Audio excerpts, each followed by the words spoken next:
Olá pessoal, eu sou o Michael e no vídeo de hoje nós vamos falar sobre a teleaula de número 11. Então, bora pro vídeo!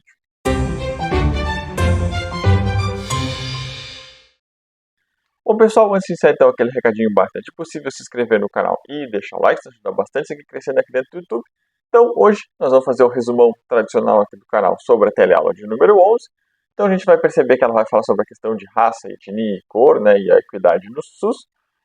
E o primeiro termo ali que a gente vai observar é que raça e etnia, se eles realmente influenciam a vida das pessoas, a gente percebe que sim, né, pelo que foi dito ali, e na saúde eles também acabam impactando as nossas vidas, né, porque cada um vai ter um contexto histórico, vai ter um contexto de questões de doença que vão estar afetando as suas comunidades, né, e as pessoas que vivem nela. Aí a gente vê um exemplo de uma cidade onde tem um OBS que atende uma comunidade cigana, né? E aí eles fazem um olhar voltado para aquela comunidade, né, e procuram mais. E aí eles demonstram ali, né, que os ciganos acabavam procurando muito mais uma questão de tratamento do que propriamente a prevenção, né? Isso é uma questão mais da cultura cigana, né? Até que eles levantam ali a questão de que muitas vezes a cultura de um povo, de uma raça, de uma etnia acaba podendo ser uma barreira para o SUS, né? E aí eles dão até o exemplo da vacinação, ali o senhorzinho que é a CS, ali atua na comunidade, e a mãe dele escondia ele durante o período da vacinação, né? Porque os ciganos eram contrários a essa questão, e aí agora com a atuação dos entes de saúde, a gente pode ver ali, eles acabam muito mais aceitando essa questão de prevenção e promoção à saúde, não só a questão do tratamento, né? Por isso que os ACS e os ACEs, né, eles acabam conquistando seu território porque eles levam essa integração e essa conversa e esse convívio com as pessoas, o que facilita bastante o nosso trabalho. Então ali a gente passa a ver a questão do racismo e discriminação, né, perguntando se o apresentador questiona se há diferenças, e sim, realmente há essas diferenças, né, onde a questão da raça acaba sendo um critério mais sociais, né, sociais, econômicos e históricos, né, aí eles dão até o exemplo da colonização branca, né, que deu origem ao termo, que aí foi muito utilizado pelos europeus, principalmente no século XIV, XV, XVI e mais adiante também, que é onde eles utilizavam o conceito de superioridade de raça, né, onde os brancos europeus eram superiores aos africanos e aos indígenas, né, tanto aqui na América do Sul quanto na América do Norte também, e eles acabavam utilizando isso como uma posição para escravizar, para fazer trabalho forçado, todos os fatores que a gente viu ao longo do tempo, né. E que no Brasil a raça é muito mais ligada a uma questão de cor de pele, né? A gente acaba não fazendo essa questão de critérios socioeconômicos, sociais e muito mais a questão da pele, né? A etnia, então, é uma formação de grupos que pode ser genético ou por outros fatores, né? Então, pode ser grupos de mesma origem, como o Brasil, ou os indígenas, né? As tribos indígenas que a gente tem aqui no Brasil, e também pode ser por alguns outros fatores, que é a junção de outras pessoas também. A gente passa por uma questão de racismo, né? Que ele faz parte de uma crença, uma raça superior à outra, né? E acaba que através disso faz violência de direitos, né? E a gente pode perceber na questão da colonização ali, que talvez tenha sido uma das questões mais fortes, depois a gente teve durante a Segunda Guerra Mundial também teve essa questão de superioridade de raça, e a gente ainda infelizmente vê isso em algumas regiões do país, em algumas questões, né, que ainda existe essa questão de que muitas vezes as pessoas se acham superiores às outras só por causa de uma questão de cor de pele ou de origem que essa pessoa tenha, né? Aí nós temos a questão da discriminação racial, né? Que ela tira o direito ou a ação e acaba subalternizando, né, essa pessoa, ou os colocam à margem da sociedade, né? Quando a pessoa acaba sendo empurrada cada vez mais para adiante na sociedade, né? Por isso que a gente tem essa questão muito comum no Brasil de ter locais que são considerados como favelas, né, ou comunidades que acabam englobando boa parte da população que é descriminalizada não só na questão de raça, cor e etnia, mas também por questão socioeconômica e todos os outros fatores. Temos a questão do racismo institucional, né, quando as instituições não prestam a assistência e orientação adequada, isso acaba prejudicando as pessoas. E também temos a questão do racismo estrutural, né, que está na sociedade, nas instituições, e aí tem a perguntinha ali se a saúde faz preconceitos, né?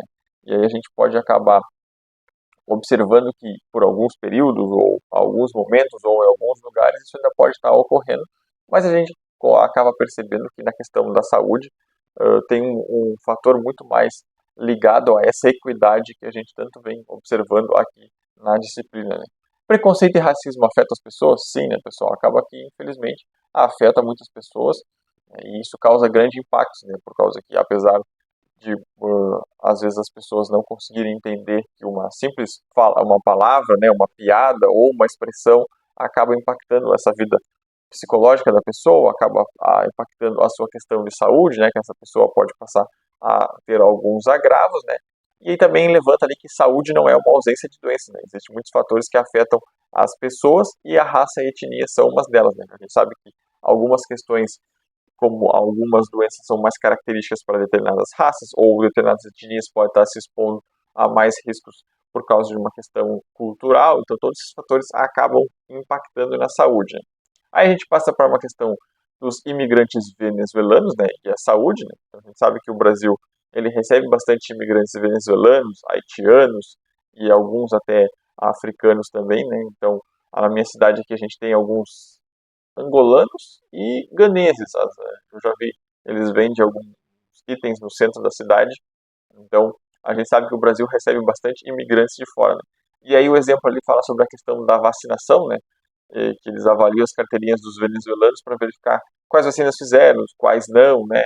Toda essa questão que a gente sabe que, claro, não foi só por causa disso, mas também por causa de uma questão de diminuição da vacinação, mas quando houve uma entrada maior de imigrantes no Brasil, de origem de um país aqui, que era a Venezuela, lá para o Brasil, né, teve um aumento dos casos de sarampo, né, que lá a doença não era tão controlada, e aqui, infelizmente, se diminuiu a quantidade de crianças vacinadas, né. Então isso fez surgir novamente o sarampo, nós conseguimos combater essa questão e agora o sarampo é considerado novamente erradicado no Brasil, né.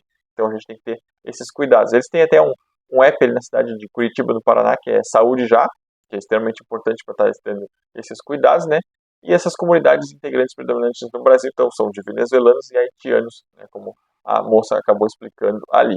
E o SUS atende a todos, né, aqui no Brasil, nascidos aqui ou não nascidos aqui. A gente precisa ter esse atendimento por causa que é um dos ou o maior sistema de saúde pública do mundo, né.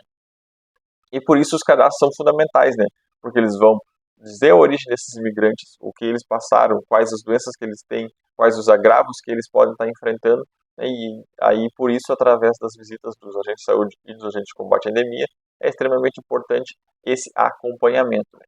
E aí tem uma questão ali que índio não vive só em aldeias, e na verdade a gente tem, nem pode dizer, usar a palavra corretamente como índio, né, e sim indígenas ou povos originários, que por mais que as pessoas sejam jocosas em alguma forma de falar e tratar sobre os nossos indígenas, né, eles não vivem mais somente em aldeias, né, ainda tem pessoas que vivem em aldeia, tem as questões culturais muito mais presentes, mas as pessoas acabaram, esses indígenas acabaram também sendo incorporados à sociedade e todo esse fator, não aqui dizendo que eles precisam ser incorporados, mas que eles acabaram optando por essa questão, né, uma questão de que a pessoa ou opta por aquela permanência, né? Eu estava até vendo uma reportagem do Fantástico que eles foram até um local onde tem índios isolados, né? Que são aquelas pessoas que não têm contato nenhum com seres humanos, com homens, né, e mulheres ou outro tipo de contato também. Então a gente tem comunidades que são parcialmente isoladas, né? Tem contato ou não, e tem os povos indígenas que já estão integrados, né? E trabalham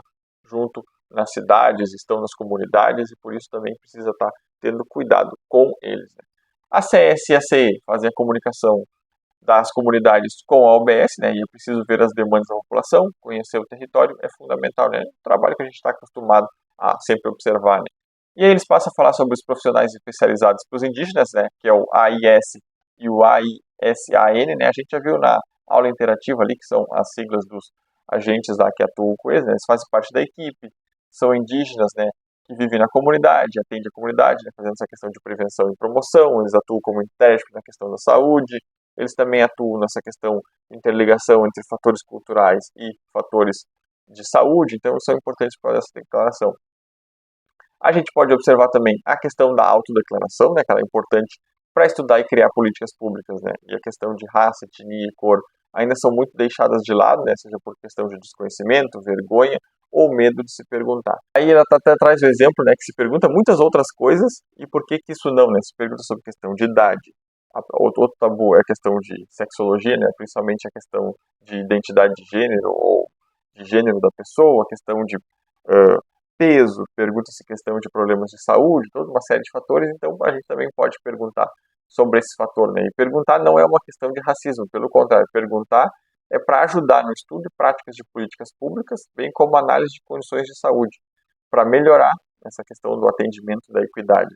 Então, para conseguir ter essa questão, né, o ACS vai falar sobre esse tema, né, porque ele tem uma questão do vínculo junto à comunidade, isso vai ser extremamente fundamental, né? Não precisa o ACS na primeira visita, que mal conhece as pessoas, já entrar nesse tema. Ele pode ir abordando com o tempo, né, explicando por que isso é importante, qual a necessidade, né, e todos os fatores que a gente pode estar observando ali na teleaula e na aula interativa, né? E perguntar não é para estar discriminando, não, essa raça e essa etnia a gente não atende aqui no nosso BS. Não, é para levar uma questão de equidade na saúde. Muitas vezes determinadas pessoas vão ter mais dificuldades de acesso à saúde, então a gente precisa levar mais saúde para essas pessoas, enquanto que outros têm mais facilidade, então a gente já tem o acesso dele ali, a gente precisa trazer aquele que tem o acesso mais dificultoso, por isso que é extremamente importante essa questão da equidade na saúde, né, que o SUS tenta implementar. Então tá, pessoal, o vídeo de hoje foi esse, eu espero que vocês tenham gostado e até a próxima.